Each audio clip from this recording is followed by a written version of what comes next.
बाजार मजबूती के साथ ट्रेड करते दिख रहे हैं। आज फिर से नए रिकॉर्ड बने हैं पिछले हफ्ते के रिकॉर्ड्स के बाद। आइए हमारे साथ कार्यक्रम में शामिल हो रही हैं प्रभुदास लीलाधर ग्रुप की चेयरपर्सन और एमडी अमीषा वोरा जी। अमीषा जी, बहुत बहुत स्वागत है आपका।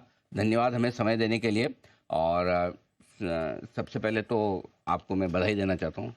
ये बधाई थोड़ी एडवांस में दे रहा हूँ। अच्छा, हम्म, किस चीज़ की? अमीषा जी की जो कंपनी है प्रभुदास लीलाधर जी।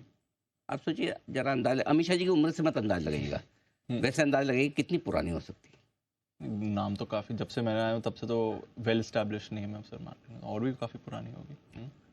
बस अगले हफ्ते या इसी हफ्ते, हाँ मतलब लगभग अगले हफ्ते हाँ। 80वीं वर्षगांठ क्या मनाएंगे। बात कर रहे हैं सर? 80th 80 साल? अमीषा जी सही है? वाह। एकदम सही है। तो एकदम। आजादी के भी 8th डिकेड है और प्रभुदास लेदर के भी 8th डिकेड है। क्या बात हम लोग 1944 में एस्टेब्लिश किए गए हैं। वाओ, क्या बात है सर, बहुत ही 80 तो साल मार्केट्स एंड बहुत ही ग्लोबल मार्केट्स के सभी उतार चढ़ाव बिल्कुल। देखे हैं और वेदर भी किए हुए हैं। क्या बात है। और 80 साल में अब अमीषा जी के हाथों में फुल फ्लेज एमडी और चेयरपर्सन के तौर पर प्रभुदास लीलाधर की कमान भी है। तो मैं थोड़ा आपको एडवांस में बधाई देना चाहता हूँ, क्योंकि उस समय अब फिर अपनी थैंक यू मुलाकात सो बजट पे मच। होगी, और बजट पे तो इतना सब गपशप करने का टाइम मिलता नहीं है ना। तो मैंने कहा पहले से सही एडवांस में, बात है। तो बहुत बहुत बधाई, शुभकामनाएं। थैंक यू सो और मैं मच। उम्मीद करता हूँ कि आने वाले समय में आपके नेतृत्व में और ज़्यादा नई नई ऊंचाइयां आपकी कंपनी छुए, और इसी तरह से आप इन्वेस्टर्स की वेल्थ बनाने का काम करते रहें। मेरी शुभकामनाएं आपके साथ। थैंक यू सो मच, और आप सभी का भी बहुत बहुत धन्यवाद। इतने सालों हम सबको, हमारी टीम को और हमारे एस्पिरेशंस को सपोर्ट करने के लिए। पर अमीषा जी, अब आइए, पहले हमारी भी एस्पिरेशन बजट से बहुत है, तो जान ले कि क्या कुछ होने वाला है बजट में। एक तो उम्मीदें भी बड़ी रहती है और दूसरा डर भी बड़ा लगता है।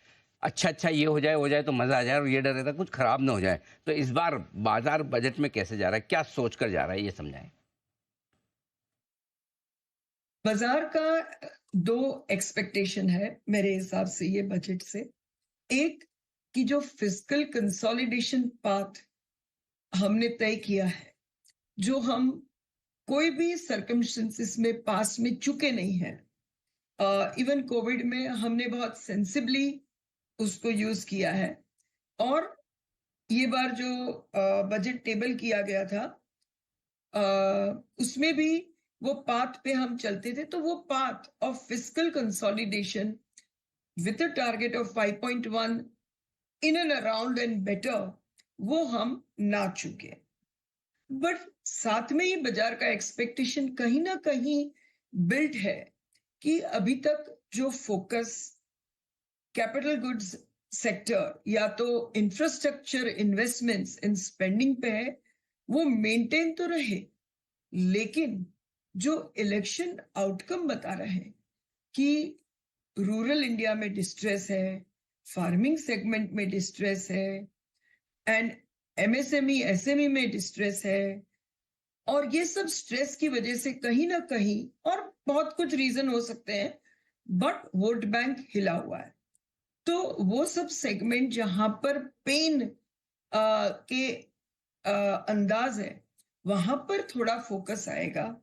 Particularly job creation and strengthening of SME and MSME goes very much hand in hand. तो मुझे लगता है कि जैसे पीएलआई आके मैन्युफैक्चरिंग को सपोर्ट किया, कहीं ना कहीं एसएमई एमएसएमई को कैसे बिग टाइम सपोर्ट मिले, वो फोकस आना चाहिए। अपार्ट फ्रॉम दैट, जो कैपिटल गुड्स साइड अभी इकोनॉमी में अच्छा कर रही है, अगर हमको कंजम्पशन साइड को थोड़ा रिवाइव करना है, कहीं ना कहीं सपोर्ट देना है, तो disposable income large part of population के हाथ में बढ़ाना पड़े, तो वो सेगमेंट में कहीं पर कुछ टैक्स रिलेटेड सपोर्ट मिले, वैसी संभावनाएं ज्यादा है। तो ऑल इन ऑल हमें 8 सेगमेंट्स दिख रहे हैं जहां पर बजट का खास फोकस रहेगा। सबसे पहले मैन्युफैक्चरिंग एक्सपांशन कंटिन्यू रहेगा।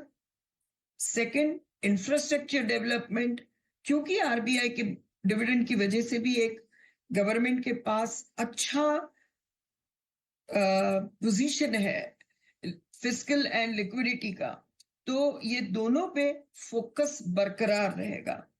तीसरा, एनर्जी इंडिपेंडेंस इज इंडियाज की गोल, जिसमें जो रूफटॉप सोलार की जो स्कीम अनाउंस की थी, उसको बहुत ही अग्रेसिव अंदाज से आगे बढ़ेगी, ऐसा हम लोग मान रहे हैं। चौथा, एग्रीकल्चर रिफॉर्म्स एकदम एजेंडा पे रहेंगे कि जिसकी वजह से वहां का स्ट्रेस पूरा रिड्यूस हो जाए और वो सेगमेंट डिस्ट्रेस हो सके। पीएलआई स्कीम का एक्सपांशन अक्रॉस द सेक्टर्स और एमएसएमई एसएमई में कैसे उसको रोल आउट किया जाए, वो एक खास फोकस रहेगा। और लार्जर पॉपुलेशन को टच करने के लिए हेल्थ केयर इंश्योरेंस को एंड नॉर्मल इंश्योरेंस को कैसे और स्प्रेड आउट किया जाए, अफोर्डेबल किया जाए, उसके लिए भी मेजर्स रहेंगे। Of course urban infra and housing का फोकस कंटिन्यू रहेगा। वाटर पे एनहेंस्ड फोकस आएगा, वो भी हम मानते हैं। एंड लार्जली, जैसे मैंने कहा, डिस्पोजेबल इनकम बढ़ाने की कोशिश की जाएगी। टैक्स रेवेन्यू रोबस्ट है, indirect and direct both. RBI के डिविडेंड ने थोड़ा लिक्विडिटी पोजीशन और इंप्रूव कर दिया है, तो ये बार मुझे लगता है कि both focus on the right sectors and still maintaining fiscal deficit is what market is expecting from budget. Okay, perfect. ये है बजट से बाजार की उम्मीदें आपके लिए आती हुई अमीषा जी की तरफ से। अमीषा जी, लाइफ हाई पर है मार्केट और कहीं कोई रुकने थमने का संकेत है नहीं, मजबूती के साथ आगे बढ़ भी रहे हैं। बताएं, क्या देख रही हैं आप बाजार का डायरेक्शन और क्या ये तेजी बरकरार रहने वाली है? कि मुझे दो चीज लग रही है कि ये जो स्ट्रेंथ मार्केट बता रही है, मेजर करेक्शन नहीं दिख रहा है। उसके दो रीजन है। एक, द फ्रेश इनफ्लो अभी भी म्यूचुअल फंड्स में बहुत ही स्ट्रांग है। तो क्या है कि जब ये सोता हुआ शेयर जागा है, जो कि retail financialisation of the assets, तो इतना जल्दी ये चक्कर चेंज नहीं होने वाला। तो retail inflow in mutual funds is extremely strong. On the top of it, mutual funds are sitting on almost highest ever cash percentage and absolute. And thirdly, FI का भी कोई मेजर नेगेटिव रवैया हो जाने का मुझे रीजन नहीं दिख रहा है। तो हर एक मार्केट के लेवल पर हमें या तो टाइम कंसोलिडेशन या तो एक ब्रीफ करेक्शन इन बिटवीन होता रहेगा, but trend change, trend reversal नहीं दिख रहा है। तो जहां पर भी जिसका पोर्टफोलियो है, जो largely different segments of manufacturing में होगा, थोड़ा बैंकिंग में होगा, थोड़ा कहीं कंजम्पशन पर होगा, तो वो बरकरार रखना चाहिए, ऐसा मेरा मानना है।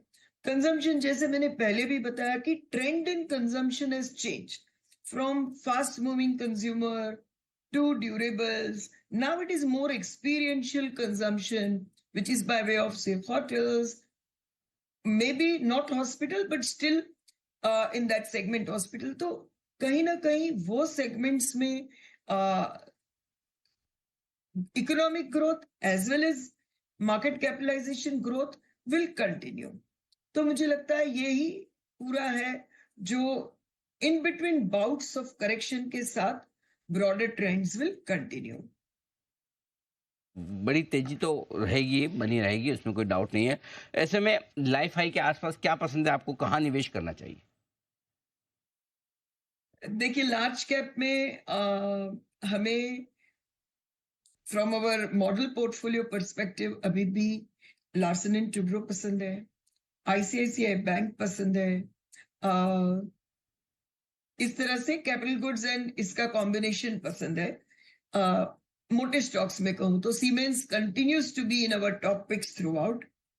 अगर थोड़ा सा भी मिड कैप में जाऊं तो इन अवर कवर्ड स्टॉक काफी सारे अनकवर्ड है, but with in our covered stocks हमें प्राज बहुत पसंद है, जो एनर्जी चेंज में है,